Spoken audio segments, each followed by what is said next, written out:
Hello dear student, welcome back to my YouTube channel Shivam study knowledge. Student, इस video में हम class 12 शिक्षा शास्त्र के जितने भी स्टूडेंट हैं और इस बार 4 मार्च 2024 के बोर्ड एग्जाम में शिक्षा शास्त्र का पेपर देने वाले हैं, तो हम उनके लिए लेकर आए सभी महत्वपूर्ण प्रश्न उत्तर, जो कि पूरी बुक का निचोड़ आज की इस वीडियो में हम आपका कंप्लीट करा देंगे।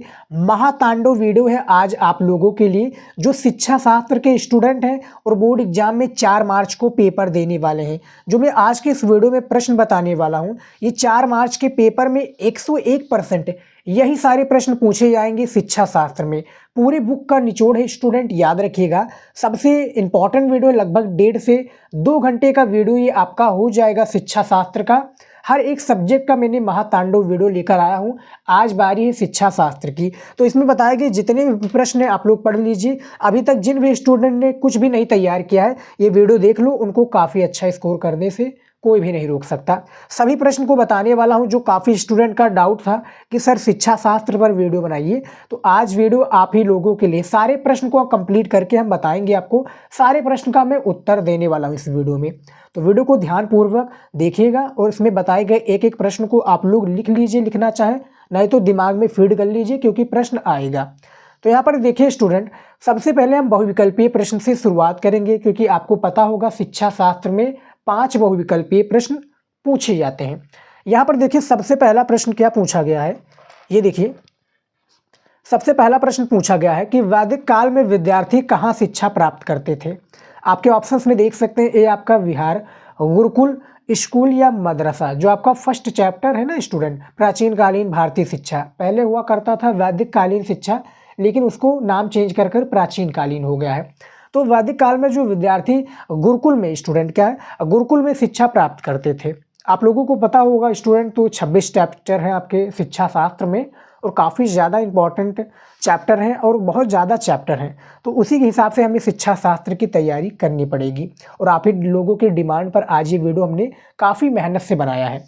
इसके बाद में देखिए दूसरा प्रश्न, बौद्ध काल में शिक्षा आरंभ होने की आयु क्या थी। बहुत इंपॉर्टेंट क्वेश्चन है, पूछा जाएगा, तैयार कर लीजिए। पूरे बुक का मैं, यानी जैसा कि बताया कि पूरे चैप्टर पूरे बुक का निचोड़ है, तो सभी बहुविकल्पीय प्रश्न को आज के इस वीडियो में हम खत्म कर देंगे।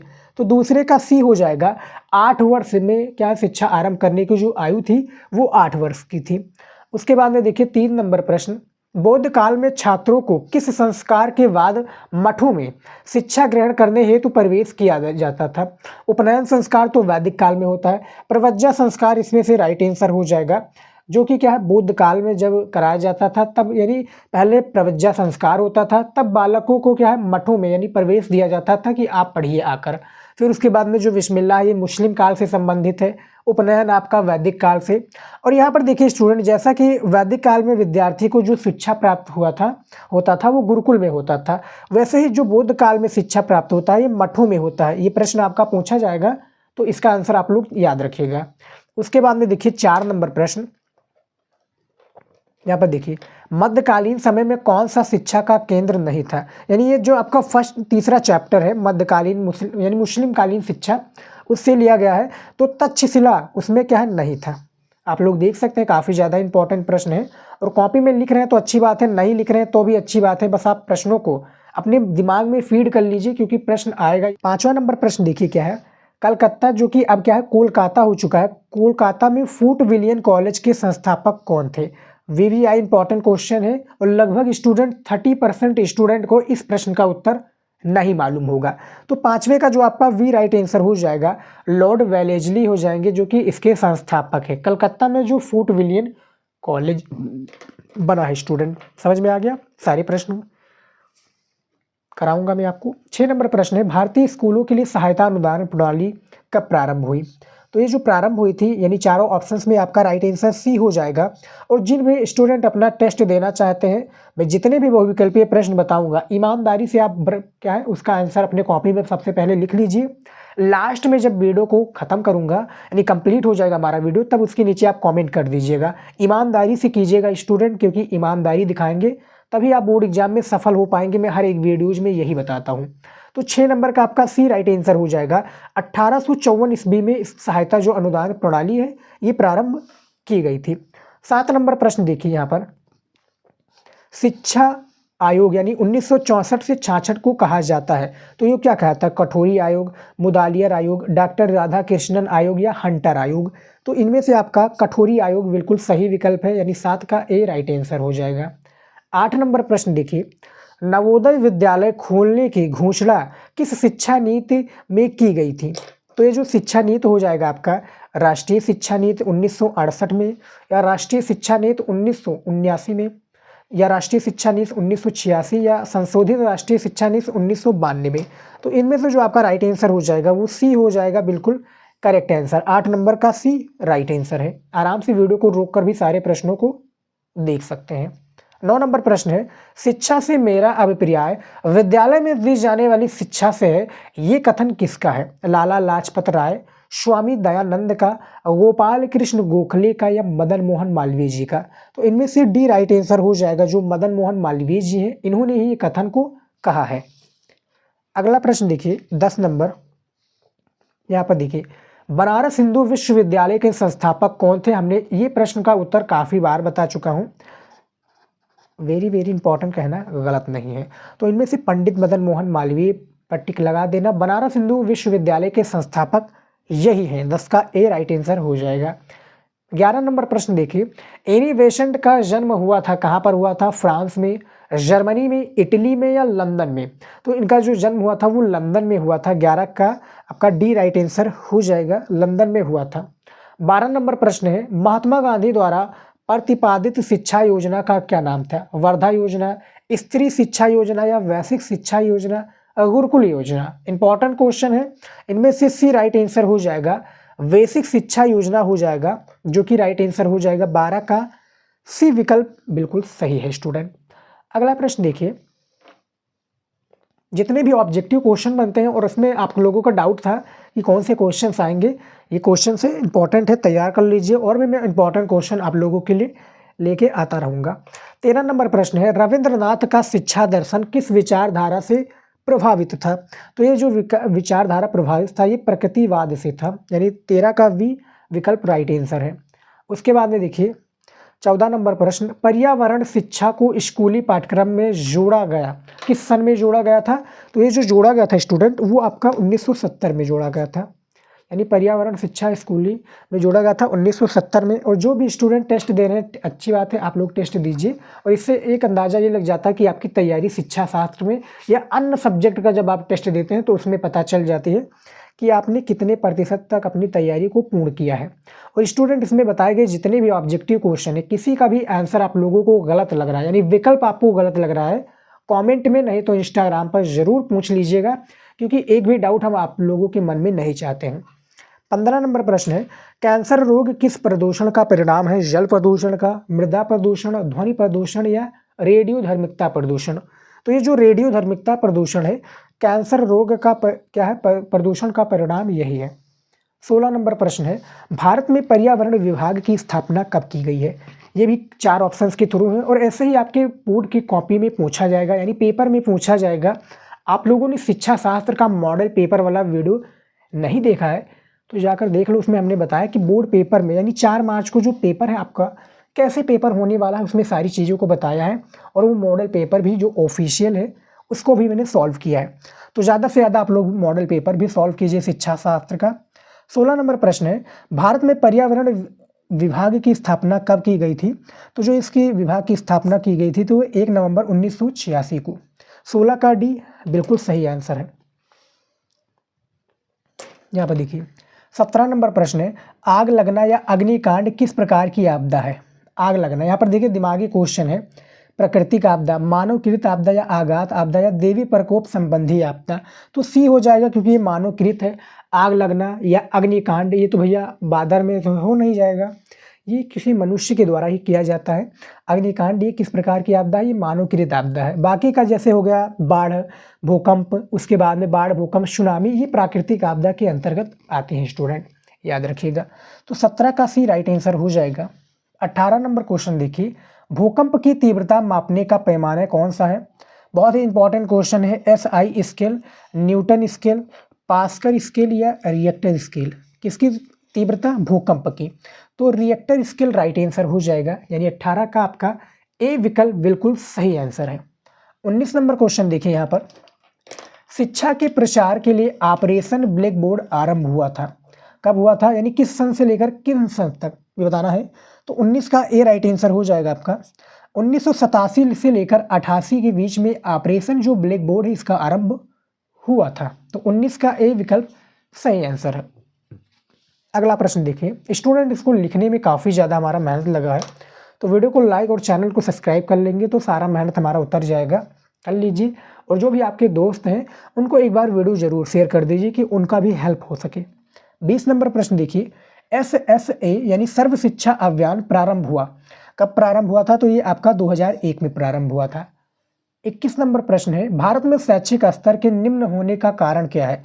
ऑप्शंस को आराम से वीडियो को रोक कर देख लीजिए, फिर इसका आंसर जो भी टेस्ट दे रहे हैं स्टूडेंट वो आराम से दीजिएगा। फिलहाल जो 21 का डी राइट आंसर हो जाएगा, इनमें से सभी हो जाएगा, यानी कि अप्रशिक्षित शिक्षक भी हो जाएगा, विद्यालयों में सुविधाओं का अभाव, फिर उपयुक्त शिक्षण सामग्री का अभाव, यानी ये सारी चीज़ें हो जाएंगी जो कि 21 नंबर प्रश्न का आंसर बयां करती हैं। 22 नंबर क्वेश्चन है, वैदिक काल की प्रमुख विदुषी महिला है ये कौन थी। तो इनमें से देखिए ऑप्शंस में आपका सिर्फ एक ही नाम नज़र आ रहा है जो कि गार्गी है। हालांकि देखा जाए बहुत सारी महिलाएं हैं, लेकिन 22 का आपका सी राइट आंसर हो जाएगा, जो कि गार्गी इसमें से एक प्रकार से हमें दिख रही है, तो हमने गार्गी पर टिक लगा दिया है।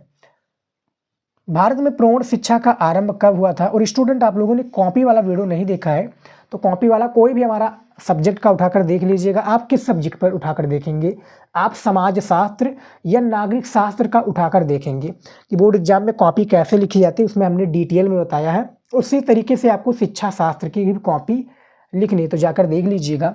तो भारत में जो प्रौढ़ शिक्षा का आरंभ कब हुआ ये बताना है, तो 23 नंबर का राइट आंसर हो जाएगा।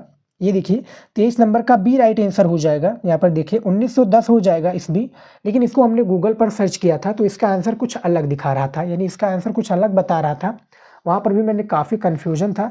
तो फिलहाल आप 23 नंबर प्रश्न का आंसर आप सही सटीक आंसर बताइए यदि आपको पता है। और याद रखिएगा स्टूडेंट, हमें इन्हीं ऑप्शंस के थ्रू बताना है, बाहरी नहीं जाना है, क्योंकि एग्जामिनर इन्हीं में से बताना है। एग्जामिनर पूछेगा तो ऑप्शंस के थ्रू ही पूछेगा ना। 24 नंबर प्रश्न है, अखिल भारतीय प्रौढ़ शिक्षा परिषद की स्थापना कब हुई थी। 1937 ईस्वी में या 1938 में, 1939 में या 1940 में। तो इनमें से आपका सी हो जाएगा, 1939 हो जाएगा, जो कि राइट आंसर हो जाएगा। ये भी प्रश्न काफ़ी पेचीदा है, इसको भी गूगल पर सर्च किया था तो वहाँ पर 1945 दिखा रहा था। तो इसका भी आंसर आप लोगों को सटीक पता है तो कॉमेंट में ज़रूर बताइएगा। चलिए देखते हैं अगला प्रश्न देखिए। 25 नंबर प्रश्न देखिए, जनसंख्या शिक्षा का संबंध मुख्य रूप से है किससे है, परिवार नियोजन से, छोटे परिवार से, या जनसंख्या की स्थिति से, या इनमें से किसी से नहीं।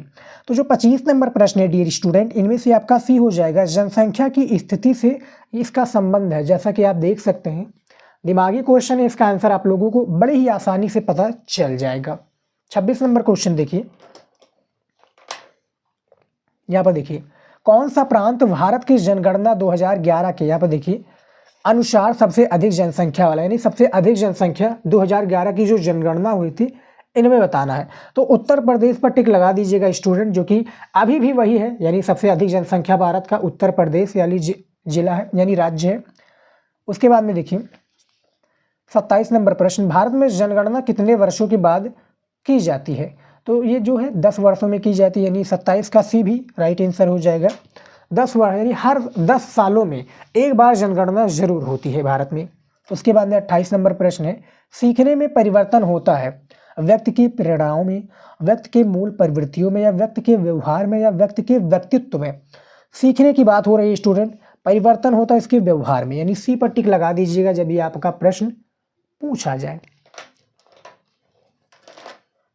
29 नंबर प्रश्न देखिए, निम्न में कौन अधिगम के प्राथमिक नियमों में शामिल नहीं है, यानी प्राथमिक नियम जो है उनमें शामिल नहीं है। तो 29 का सी हो जाएगा, अनुप्रयोग का नियम हो जाएगा, जो कि इसमें क्या है शामिल नहीं है।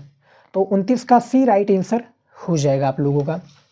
सारे प्रश्नों को बताएंगे और आपका आज का वीडियो महातांडव क्लास वीडियो है, सारी चीज़ों को हम बताने वाले हैं।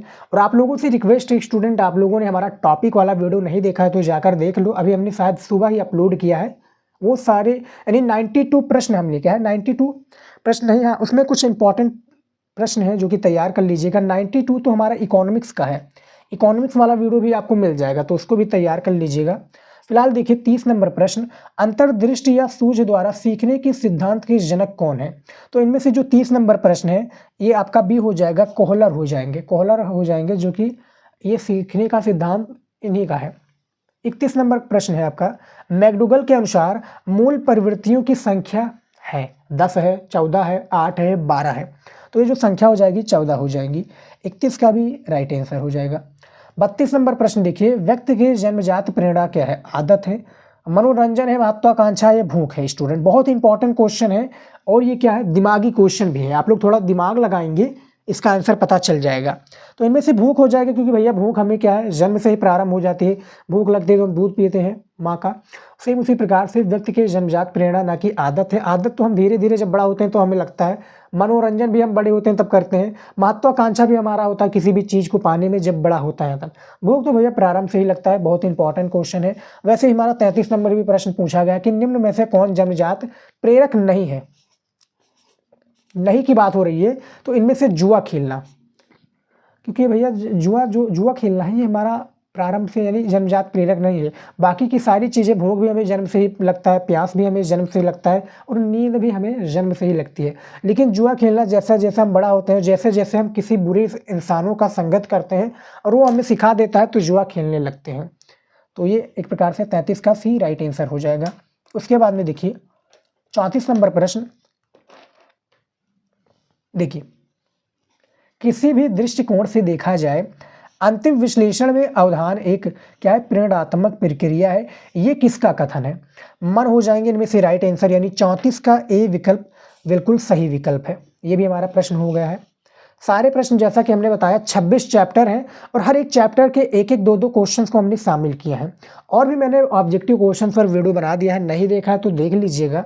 फिलहाल देखिए 35 नंबर प्रश्न, अध्यापक बालकों का अध्ययन के प्रति ध्यान केंद्रित कर सकता है। किस चीज़ पर कर सकता है? तो इन सभी उपायों से, वातावरण को शांत रखकर, विषय के प्रति जिज्ञासा उत्पन्न करके, विषय को रोचक बनाकर, यानी किसी भी सब्जेक्ट को पढ़ा सकते हैं तो उसमें मज़ेदार बनाइए और हंसा हंसा कर पढ़ाएं।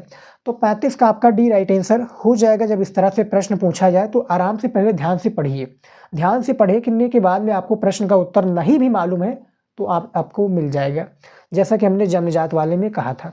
36 नंबर प्रश्न देखिए, विद्यालय में पुरस्कार देने के क्या उद्देश्य हैं? ये भी प्रश्न आपको ध्यान से पढ़ना है। इनमें से भी आपका राइट आंसर डी ही हो जाएगा, यानी अनुशासन की स्थापना करना भी है, स्वस्थ प्रतियोगिता का निर्माण करना भी है और उनके बालक का चरित्र का निर्माण भी करना। विद्यालय में पुरस्कार देने के क्या है, उद्देश्य है। उससे उत्साहित होता है और करता है कि हम और भी तरक्की करें और भी अच्छा करें स्कूल या कॉलेजेस में। उसके बाद में देखें 37 नंबर प्रश्न, यहाँ पर देखिए, दंड और पुरस्कार है क्या है? मनोवैज्ञानिक प्रेरक, स्वाभाविक प्रेरक, कृत्रिम प्रेरक या सामाजिक प्रेरक?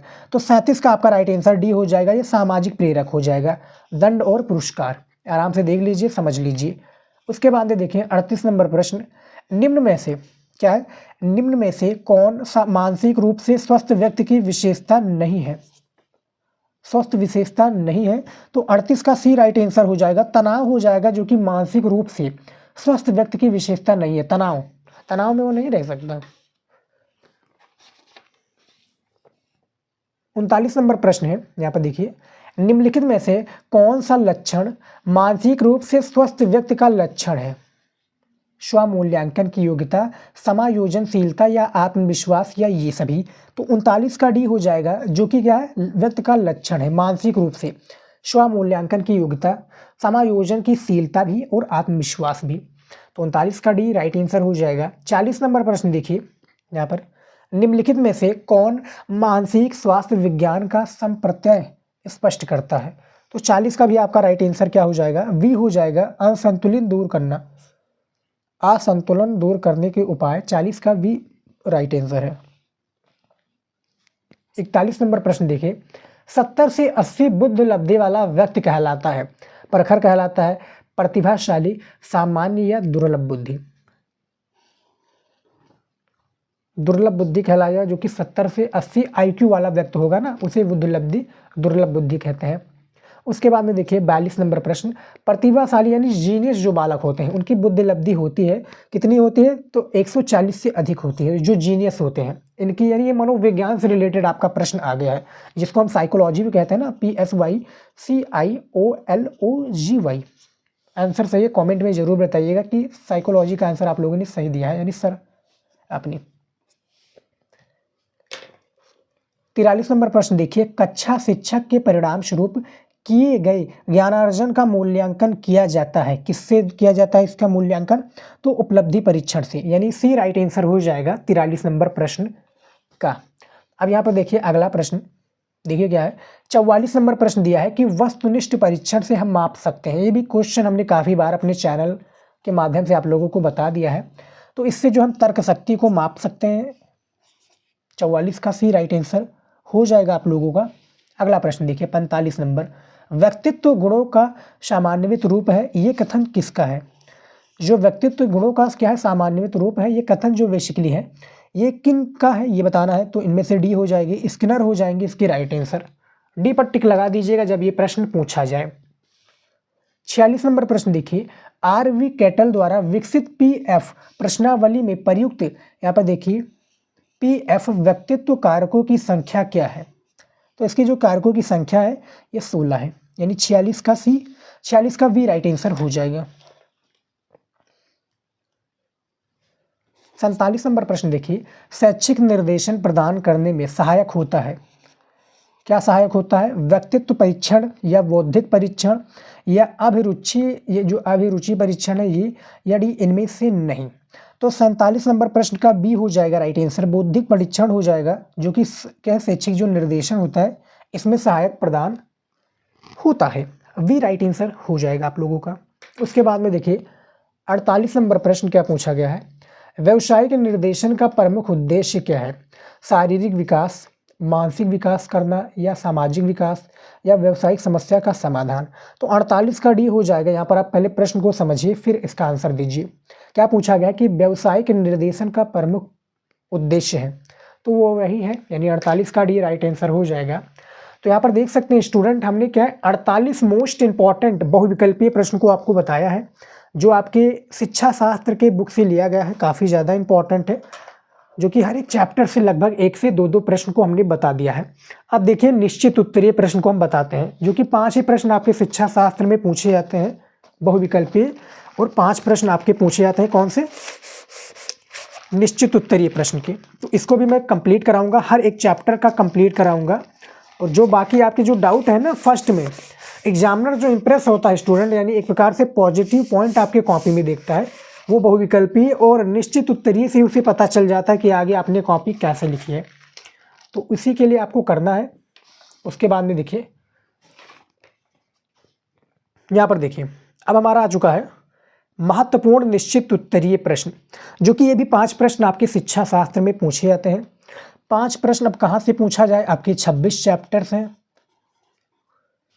26 जो चैप्टर है, 26 चैप्टर में से 5 प्रश्न पूछे जाएंगे। काफ़ी दुर्लभ है, लेकिन मुमकिन कहा नहीं गया है कि क्या है, मुश्किल है लेकिन नामुमकिन नहीं। तो आपको तैयार में सारे प्रश्न को करा देता हूँ। हालांकि मैंने इस पर भी वीडियो काफ़ी सारे बना दिए हैं, नहीं देखा है तो अच्छी बात है, आज देख लो।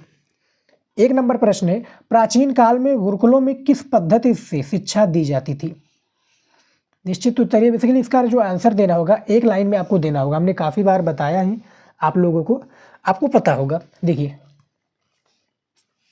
प्राचीन काल में गुरुकुलों में व्यक्तिक शिक्षण या अपनी व्यक्तिक जो शिक्षण पद्धति को अपनाया जाता था। इसको क्या अपनाया जाता था? गुरुजन मुख्य रूप से प्रवचन तथा क्या व्याख्यान के माध्यम से विषयों का क्या समुचित ज्ञान प्रदान करने का प्रयास करते थे। यानी जो गुरुजन होते थे, गुरुजन जिसको हम गुरु कहते हैं, जिसको हम सर कहते हैं, जिनको हम टीचर कहते हैं, वही पहले गुरुकुल में ये होते थे, क्या प्रदान करने का प्रयास करते थे। तो जो हमारा पहला प्रश्न था कि प्राचीन काल में गुरुकुल किस प्रकार की शिक्षा दी जाती थी, तो वो इस प्रकार से दी जाती थी। 1 लाइन में इसका आंसर लिख दीजिएगा। दूसरा प्रश्न देखिए, वैदिक शिक्षा आधार ग्रंथों अर्थात वेदों के नाम लिखिए। तो वेद बेसिकली 4 ही होते थे, ऋग्वेद, यजुर्वेद, सामवेद और अथर्ववेद। ये 4 वेद होते थे जो कि वैदिक की शिक्षा आधार ग्रंथों के नाम है। और इसमें एक स्टूडेंट समाजशास्त्र में हमने बताया था कि ऋग्वेद और इनका यानी चारों जो वेद है इनका काम क्या होता है, किस प्रकार से होता है। उसके बाद में देखिए 30 नंबर प्रश्न, प्रवज्जा संस्कार के अवसर पर बालक को किस श्लोक का पाठ करना पड़ता था। प्रवज्जा संस्कार किससे संबंधित है, जो आपका सेकंड चैप्टर है बौद्धकालीन भारतीय शिक्षा, उससे लिया गया प्रश्न है आपका। आंसर देखिए क्या है। फेवरेट सब्जेक्ट आप लोग पूछ रहे थे ना, हमारा फेवरेट सब्जेक्ट 2-3 है। एक शिक्षा शास्त्र, इसमें शिक्षा शास्त्र भी हमारे ज़माने का एक प्रकार से हमारे जो हम पढ़ते थे ना 12th में, उसमें भी हमारा फेवरेट सब्जेक्ट शिक्षा शास्त्र है, तो हमें काफ़ी सारी चीज़ें इसके बारे में मालूम है। देखिए, बौद्ध काल में बालक की शिक्षा प्रारंभ करने के अवसर पर प्रवज्जा या पबजा संस्कार संपन्न किया जाता था। पबजा संस्कार के अवसर पर बालक को क्या है, ये श्लोक का पाठ कराया जाता था, जैसे बुद्धम शरणम गच्छाम, धम्मम शरणम गच्छाम, फिर संघ शरणम गच्छाम। श्लोक का क्या है, पाठ करना पड़ता था। जो संस्कार होता था पबजा संस्कार, जब बालकों को क्या है मठों में, यानी एक प्रकार से जो मठ होते थे, मठों में जब शिक्षा दी जाती थी तो उनको पहले प्रवज्जा संस्कार होता था, उसके बाद में ये श्लोक का पाठ कराया जाता था। जैसे स्कूल में होता था ना, स्कूल में होता ना, प्रार्थना में करना होता था, एक प्रकार से प्रेयर करना होता था, सेम उसी प्रकार से। तो ये भी हमारा हो गया, 3 नंबर प्रश्न को भी हमने बता दिया है। उसके बाद में देखिए अगला प्रश्न, 4 नंबर प्रश्न है, बौद्ध काल में स्थापित किन्हीं 2 प्रमुख विश्वविद्यालयों का नाम लिखिए। विश्वविद्यालयों का नाम लिखना है और बताए गए सारे प्रश्नों को आप लोग पढ़ लीजिए, आखिरी वीडियो है इसका। यहाँ पर देखिए, सबसे पहला है नालंदा विश्वविद्यालय, क्या है बौद्ध काल में। दूसरा है विक्रमशिला विश्वविद्यालय, जो कि स्थापित किन्हीं 2 प्रमुख विश्वविद्यालय का नाम है। नालंदा विश्वविद्यालय पटना में है। विक्रमशिला विश्वविद्यालय के बारे में कमेंट में आंसर बताइए यदि आपको पता है तो। 5 नंबर प्रश्न देखिए, मध्यकालीन भारतीय शिक्षा प्रणाली को अन्य किस नाम से जाना जाता है, इसके बारे में आपको बताना है। तो मध्यकालीन भारतीय शिक्षा प्रणाली को मुस्लिम शिक्षा के नाम से क्या है, जाना जाता है। जो मुस्लिम शिक्षा है इसके नाम से भी इसको जाना जाता है, आप लोग याद रखिएगा। चैप्टर जो 3 है आपका 16 आपका देखिए यहाँ पर 6 नंबर है। मध्यकाल में भारतीय समाज में स्त्री शिक्षा की क्या स्थिति थी। मध्यकाल यानी मुस्लिम शिक्षा से संबंधित है, तो इसमें भारतीय समाज में स्त्री शिक्षा की स्थिति अच्छी नहीं थी। शिक्षा क्या थी, अच्छी बिल्कुल भी नहीं थी। 7 नंबर प्रश्न देखिए यहाँ पर, भारत में आधुनिक शिक्षा प्रणाली को आरंभ करने के लिए सर्वप्रथम किन संस्थानों द्वारा सकल प्रयास किए गए। जो संस्थान थे उनके द्वारा एक प्रकार से पूरा समर्पण किया गया, प्रयास किया गया। तो भारत में आधुनिक शिक्षा प्रणाली को आरंभ करने के लिए सर्वप्रथम ईसाई जो मिशनरियों द्वारा सफल प्रयास किया गया, इन्हीं के द्वारा। तो 7 नंबर भी प्रश्न हमने बता दिया है। 8 नंबर प्रश्न देखिए, शिक्षा में सहायता अनुदान प्रणाली की घोषणा किसने की थी। शिक्षा में सहायता अनुदान प्रणाली की घोषणा चार्ल्स वुड ने सन 1854 के घोषणा पत्र में की थी। और बोर्ड एग्जाम में आपके बहुविकल्पीय में भी पूछा जा सकता है कि चार्ल्स वुड का घोषणा पत्र कब एक प्रकार से निर्धारित हुआ, कब घोषित किया गया, तो 1854 में किया गया था, ये आपको याद रखना है। 9 नंबर प्रश्न देखिए, कठोरी आयोग को अन्य किस नाम से जाना जाता है। तो इसको शिक्षा आयोग के नाम से जाना जाता है। देखिए एक एक लाइन में प्रश्न है, ज़्यादा बड़े में इसका आंसर आपको नहीं देना होता है, लेकिन आपको मैं यही सजेशन दूंगा कि ज़्यादा से ज़्यादा आपको बहुविकल्पीय और जो आपका निश्चित उत्तरीय प्रश्न है इस पर आपको ध्यान देना होगा। काफ़ी स्टूडेंट कहते हैं कि सर इसको मैं छोड़ दूं, छोड़ना आपको बिल्कुल भी नहीं है, क्योंकि जब आप कॉपी लिखेंगे तो कॉपी में यही शुरुआत करेंगे आप, सबसे पहले बहुविकल्पीय 5 लिखेंगे, फिर 5 आपको निश्चित उत्तरीय प्रश्न का उत्तर देना होगा।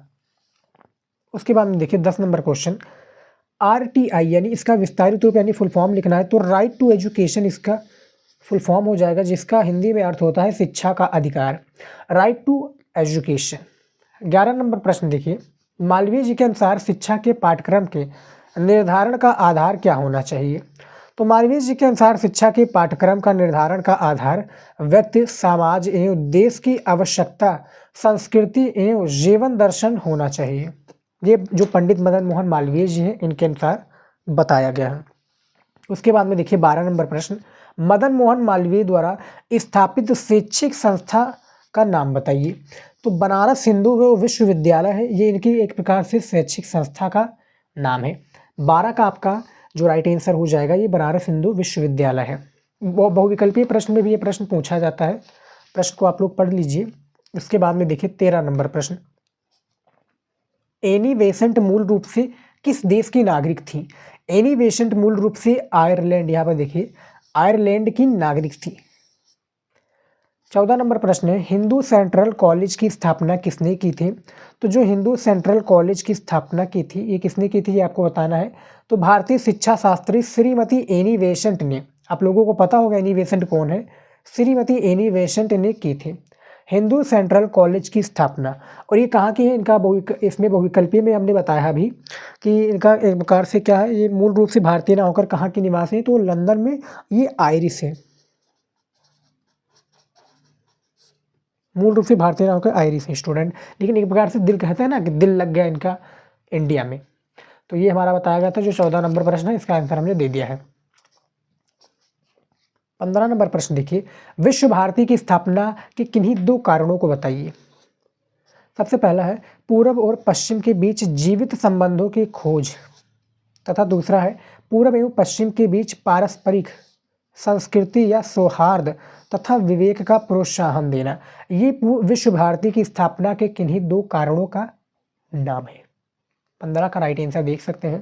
आराम से वीडियो को रोककर आप लोग देख सकते हैं, लिखना चाहे तो लिख लीजिए, नहीं तो अपने दिमाग में फीड कर लीजिए, इंपॉर्टेंट है। जिस तरह से गाना और एक तरह क्या गाने होते हैं, फिल्में होते हैं, स्टोरीज होते हैं, वेब सीरीज होते हैं, या कोई भी मूवी वगैरह होता है, उसमें आप क्या है गाने वगैरह को याद करते हैं तो जल्दी याद हो जाता है। सेम इसी प्रकार से इसको भी याद कर लीजिए।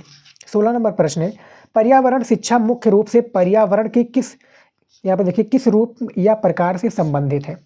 पर्यावरण शिक्षा मुख्य रूप से प्राकृतिक अथवा भौगोलिक पर्यावरण से संबंधित है। 16 नंबर भी प्रश्न का हमने उत्तर दे दिया है। अगला प्रश्न देखिए 17 नंबर, पर्यावरण शिक्षा की सफलता के मार्ग से उत्पन्न होने वाली मुख्य समस्याएं कौन कौन सी हैं, इसके बारे में हमें बताना है। सबसे पहला है पर्यावरण के प्रति अनुसूचित दृष्टिकोण, दूसरा है भौतिकवादी संस्कृति का अत्यधिक प्रसार। ये आपका 17 नंबर प्रश्न का राइट आंसर है, जैसा कि आप देख सकते हैं। उसके बाद में देखिए 3 नंबर प्रश्न, उपयोगी साहित्य की कमी, तीसरा। उसके बाद में देखिए यहाँ पर जो भौतिकवादी संस्कृति के बारे में अत्यधिक प्रसार के बारे में बताया गया है, इसमें कुछ समस्याएं पॉइंट के थ्रू बताया है। उपयोगी साहित्य की कमी, चौथा है आपका नगरीय सभ्यता का विकास, तथा पांचवा है विद्यालयों में पर्यावरण शिक्षा व्यवस्था की कमी। ये पर्यावरण शिक्षा की सफलता के मार्ग में उत्पन्न होने, यानी सफलता एक प्रकार से कहते हैं ना सक्सेस पाने में, उसमें कुछ बाधाएं आती हैं, सेम उसी प्रकार से इसमें भी है। 18 नंबर प्रश्न देखिए क्या है, प्रदूषण की समस्या किस शिक्षा के माध्यम से दूर की जा सकती है?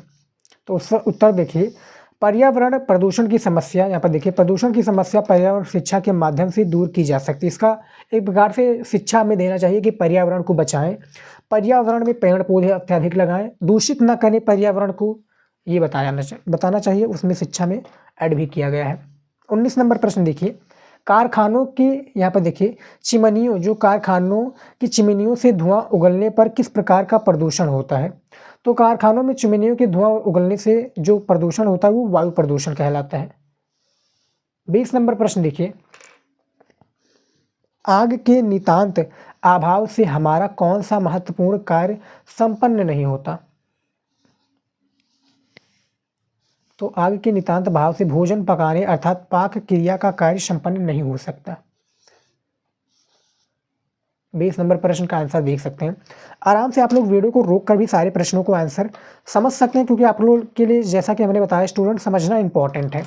उसके बाद में देखिए 21 नंबर प्रश्न, राष्ट्रीय ओपन स्कूल की स्थापना कब की गई थी? तो जो राष्ट्रीय ओपन स्कूल की स्थापना है ये सन 1979 में की गई थी। डेट याद रखिएगा, ऑब्जेक्टिव क्वेश्चन में भी पूछा जाएगा।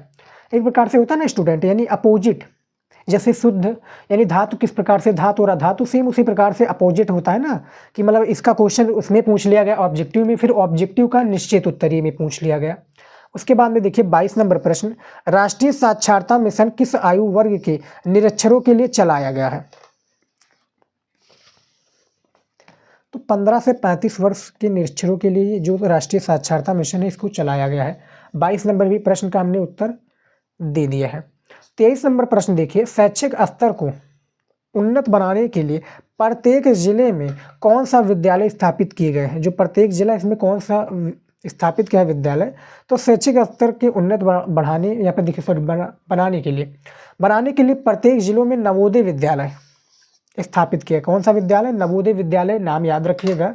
24 नंबर प्रश्न देखिए यहाँ पर, बालिकाओं की शिक्षा को क्यों आवश्यक माना जाता है? देखिए, देश एवं समाज की प्रगति तथा पारिवारिक सुव्यवस्था के लिए बालिकाओं की शिक्षा को आवश्यक माना जाता है। इसकी क्या है? बालिकाओं की जो शिक्षा को आवश्यक इससे माना जाता है। तो 24 नंबर भी प्रश्न, इसका आंसर हमने सही दे दिया है। उसके बाद में देखिए 25 नंबर प्रश्न, RMSA को विस्तारित रूप लिखिए, यानी इसका विस्तारित रूप आपको बताना है। राष्ट्रीय महिला सशक्तिकरण अभियान, राष्ट्रीय महिला सशक्तिकरण अभियान, ये इसका विस्तारित रूप हो जाएगा स्टूडेंट, फुल फॉर्म भी कह सकते हैं। 26 नंबर प्रश्न देखिए, समाज शिक्षा के 2 साधन लिखिए।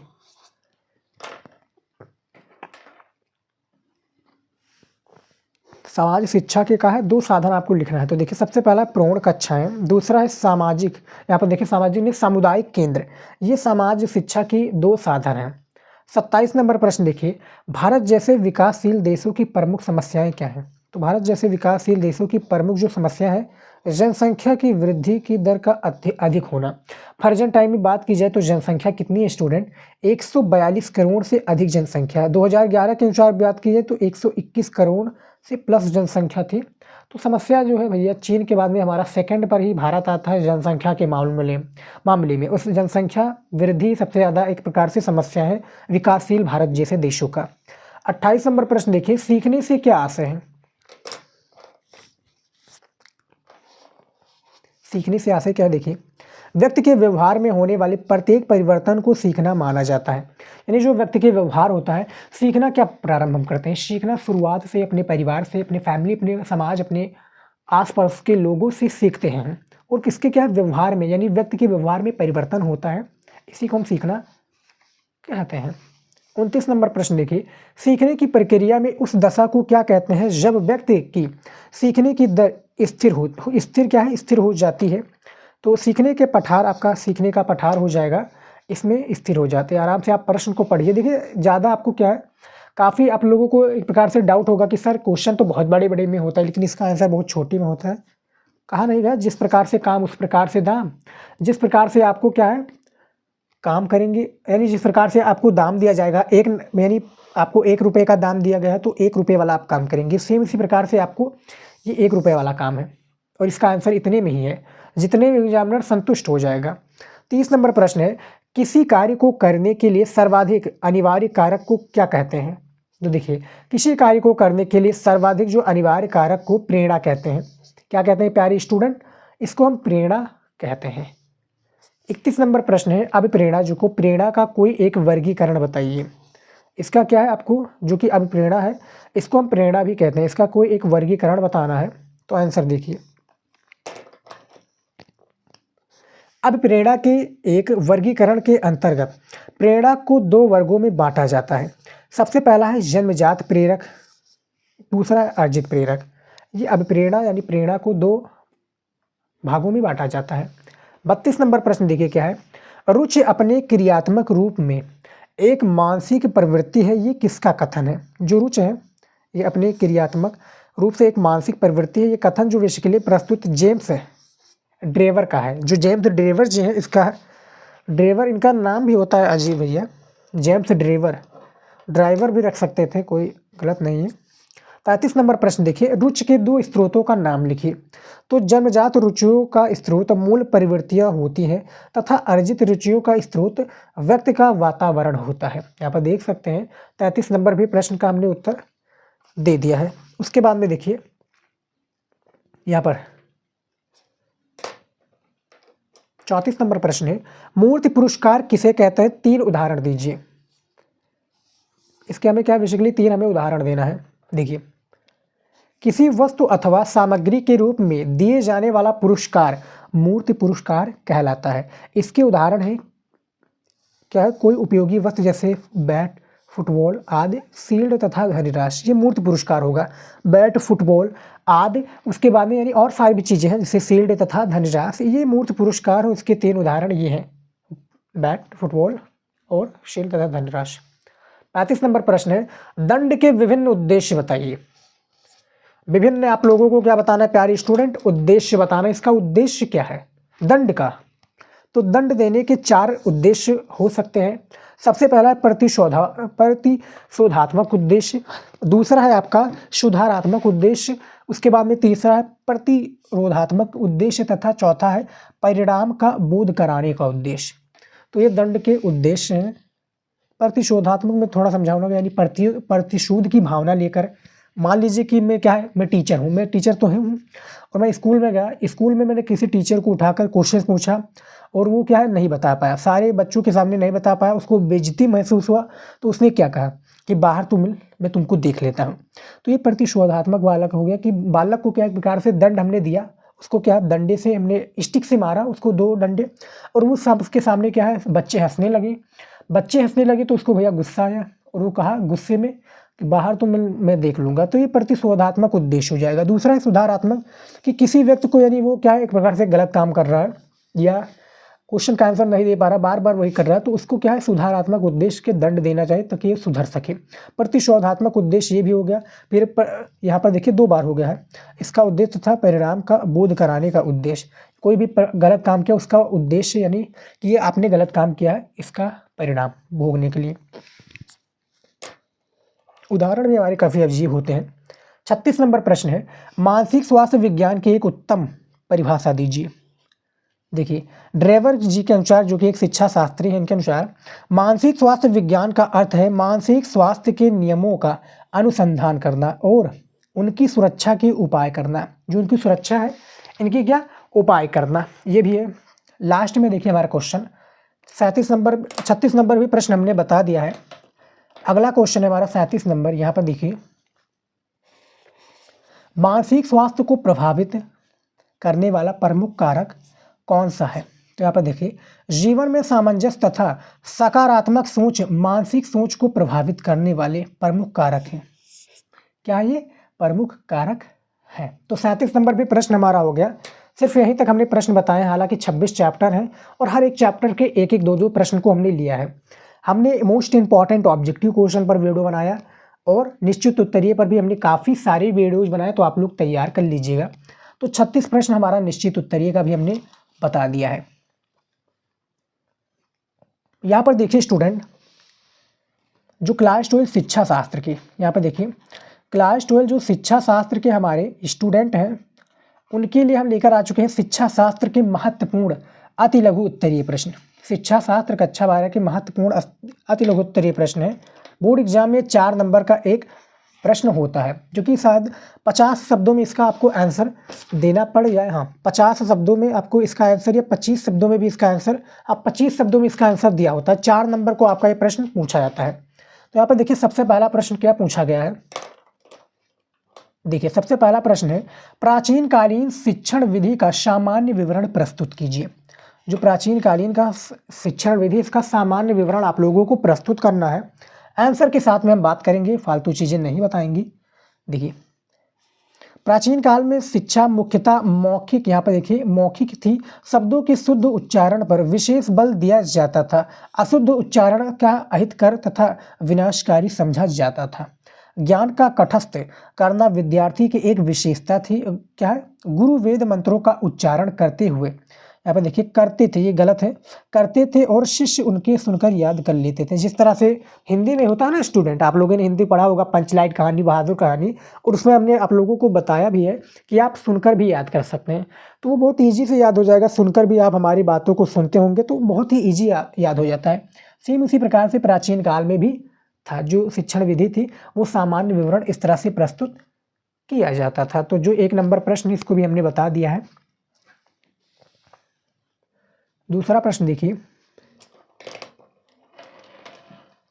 यहाँ पर देखिए मालवीय जी के शिक्षा के क्षेत्र में अनुशासन संबंधी विचारों का उल्लेख कीजिए। तो यहाँ पर देखिए मालवीय जी के शिक्षा के क्षेत्र में अनुशासन अनिवार्य मानते थे, परंतु मालवीय जी का क्या है दमनात्मक, यानी दमनात्मक अनुशासन तथा यहाँ पर देखिए बाह्य अनुशासन के विरोधी थे। वे अनुशासन की स्थापना के लिए शारीरिक दंड को क्या है महत्व नहीं देते थे। यानी जो शारीरिक दंड है इसको ये महत्व नहीं देते थे। उनका क्या प्रभावात्मक अनुशासन में दृढ़ विश्वास था। वह विद्यार्थी के लिए ब्रह्मचर्य एवं क्या इंद्रिया निग्रह को आवश्यक मानते थे। उनका कहना था कि बालक को मन वचन और कर्म पर नियंत्रण रखना चाहिए, जो पंडित मदन मोहन मालवीय जी हैं, इनके अनुसार बताया गया है। यहाँ पर आप देख सकते हैं स्टूडेंट, पंडित मदन जो शिक्षा शास्त्री हैं, शिक्षा शास्त्री से रिलेटेड आपके काफ़ी सारे शिक्षा शास्त्र में शिक्षा शास्त्री हैं। पंडित मदन मोहन मालवीय जी, रविन्द्रनाथ टैगोर जी, महात्मा गांधी जी, एनी बेसेंट जी, काफ़ी सारे शिक्षा शास्त्री हैं। तो इनसे रिलेटेड आपका काफ़ी क्वेश्चंस पूछे जाएंगे। हालांकि मालवीय जी का काफ़ी क्वेश्चंस होता है कि मालवीय जी के अनुसार शिक्षा की एक प्रकार से शिक्षण का उद्देश्य बताइए, तो इनके बारे में पूछा जाएगा, तैयार कर लीजिएगा। तो ये जो हमारा 2 नंबर पे प्रश्न था, हमने आप लोगों को बता दिया है, आराम से देख सकते हैं। सारे प्रश्न इंपॉर्टेंट है, मोस्ट इंपॉर्टेंट है, तैयार कर लीजिए। 3 नंबर प्रश्न देखिए, पर्यावरण शिक्षा के लक्ष्य क्या हैं। 4 नंबर का प्रश्न है, देखिए पर्यावरण शिक्षा इस युग की क्या है, प्रबल मांग है। इस उपयोगी शिक्षा का प्रमुख लक्ष्य समस्त नागरिकों यानी पर्यावरण तथा पर्यावरण संबंधी विभिन्न समस्याओं के प्रति क्या है, जागरूक करना है। ये जागरूकता ही पर्यावरण की सुरक्षा में यहाँ पर देखिए सहायक होगी। पर्यावरण शिक्षा का व्यवहारिक लक्ष्य पर्यावरण प्रदूषण को क्या है, नियंत्रित करना है। पर्यावरण शिक्षा का यही लक्ष्य है। आराम से वीडियो को रोक कर भी देख सकते हैं, जो हमने प्रश्न को बताया है आप लोगों को। 3 नंबर भी प्रश्न हमारा हो गया है। 4 नंबर प्रश्न देखिए क्या है, जनसंख्या शिक्षा तथा सह शिक्षा पर टिप्पणी लिखिए। तो यहाँ पर देखिए, वर्तमान सामाजिक, आर्थिक तथा व्यवसायिक परिस्थितियों में सह शिक्षा को अच्छा तथा उपयोगी माना जा रहा है। अब सभी व्यवसायों में क्या है, यहाँ पर देखिए लड़कियों की भी सामान्य भागीदारी है। सभी जो व्यवसाय इसमें जो लड़कियां हैं, इनकी क्या है, सामान्य भागीदारी है। इस स्थिति में जनसंख्या शिक्षा के उद्देश्यों की प्राप्ति में भी, जो जनसंख्या शिक्षा इनके उद्देश्यों में प्राप्ति में भी सह शिक्षा व्यवस्था क्या है, सहायक होगी। जो सह शिक्षा व्यवस्था है ये सहायक होगी। तो ये जनसंख्या शिक्षा तथा सह शिक्षा पर टिप्पणी है। डिफरेंस भी आपका अंतर भी पूछा जा सकता है, तो तैयार कर लीजिएगा। 4 नंबर का क्वेश्चन है कि जनसंख्या शिक्षा तथा सह शिक्षा पर टिप्पणी लिखना था, हमने बता दिया आप लोगों को, देख सकते हैं। 5 नंबर प्रश्न देखिए, दंड की हानियां बताइए, यानी हानियां हमें बताना है कि हानियां इससे क्या होती हैं, दंड देने से। हालांकि हमने निश्चित उत्तरीय प्रश्न में बता दिया है, लेकिन इसमें भी आप लोगों को समझना इंपॉर्टेंट है कि दंड की हानियां क्या है। देखिए दंड 2 प्रकार के, एक प्रकार से 2 मुख्य हानियां होती हैं दंड देने की। सबसे पहला है प्रतिशोध की भावना। इसका भी मैं एग्जाम्पल देकर आपको काफ़ी अच्छे से समझाऊंगा। देखिए प्रतिशोध की भावना है कि दंडित होने पर दंड देने वाले प्रति छात्रों में बदला या प्रतिशोध लेने की क्या है, भावना प्रबल हो जाती है। अवसर लेने पर, यहाँ पर देखिए अवसर लेने पर प्रतिरोध की भावना लेते की कोशिश करते हैं। यहाँ पर देखिए लेते नहीं, लेने होनी चाहिए।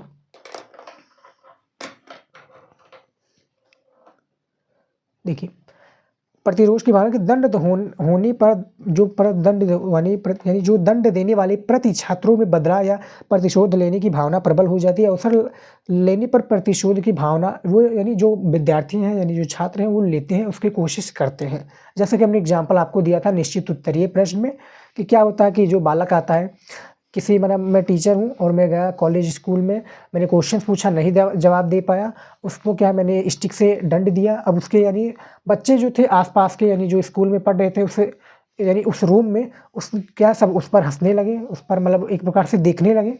तो उस पर यानी जो बालक है जिसको हमने दंड दिया है उस पर प्रतिशोध की भावना आ जाएगी कि भैया क्यों मारा, हमें बाहर मिले, इनको हम देख लेंगे, इनसे हम बदला लेंगे कि इन्होंने हमें मारा है। तो ये प्रतिशोधात्मक भावना हो जाएगा। दूसरा है मानसिक विकास में अवरोध, यानी अधिक कठोर दंड देने से छात्रों के जो मानसिक संतुलन है, यानी सबके सामने हमने दंड दिया, उसके क्या है उसमें एक प्रकार से मजाक बन गया, उसकी मानसिक भावनाओं के ऊपर एक प्रकार से ठेस पहुँचेगा कि हमने क्वेश्चन का आंसर नहीं दे पाया, सभी बालक के सामने क्या है हमें शर्मिंदगी महसूस होना पड़े, तो उसके दिमाग में एक प्रकार से गलत थॉट जाएगा, उस पर क्या एक प्रकार से मानसिक विकास का अवरोध नहीं हो पाएगा और वो वहीं पर रुक जाएगा। उसकी यानी जो ग्रोथ होने की जो शक्ति है वो वहीं पर रुक जाएगी, क्योंकि भैया वो दंड के अवरोधी है तो मानसिक विकास में अवरोध हो जाएगा। तो दंड की हानियों के बारे में हमने बता दिया है। अगला देखिए 6 नंबर प्रश्न है, यहाँ पर देखिए, अध्यापक के मानसिक स्वास्थ्य में बाधा डालने वाले कारकों का वर्णन कीजिए। जो अध्यापक है इसमें जो मानसिक स्वास्थ्य में बाधा डालने के प्रमुख कारक है इसका वर्णन करना है। देखिए सबसे पहला है वेतन का कम होना एवं आर्थिक परेशानी। वेतन का कम होना एवं आर्थिक परेशानी हो गई। दूसरा है सेवाओं का सुरक्षित ना होना। तीसरा है समाज में समुचित प्रतिष्ठा ना होना। अध्यापकों के जो मानसिक स्वास्थ्य में बाधा डालने वाले प्रमुख कारक हैं इनके बारे में हमने बता दिया है। यहाँ पर देख सकते हैं वेतन का कम होना,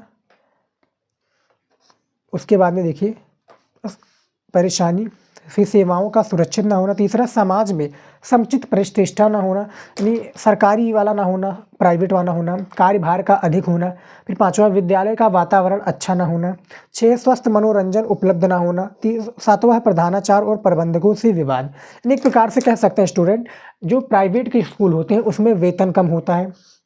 मैं आपको प्राइवेट का एक एग्जाम्पल दे रहा हूँ। इसमें क्या होता है वेतन कम होता है, आर्थिक परेशानी भी होती है, सेवाओं का सुरक्षित ना होना यानी जो हम टीचर के पद पर या किसी भी पद पर हम प्राइवेट जॉब कर रहे हैं उस पर क्या है सुरक्षित ना होना, सेवाएं जो हम नौकरी कर रहे हैं उस पर हमें कभी भी निकाला जा सकता है। समाज में समुचित प्रतिष्ठा ना होना, जिस तरह से सरकारी पद जो होते हैं उसको सबसे ज़्यादा मान्यता दी जाती है, सेम उसी प्रकार से प्राइवेट को मान्यता ज़्यादा नहीं दी जाती।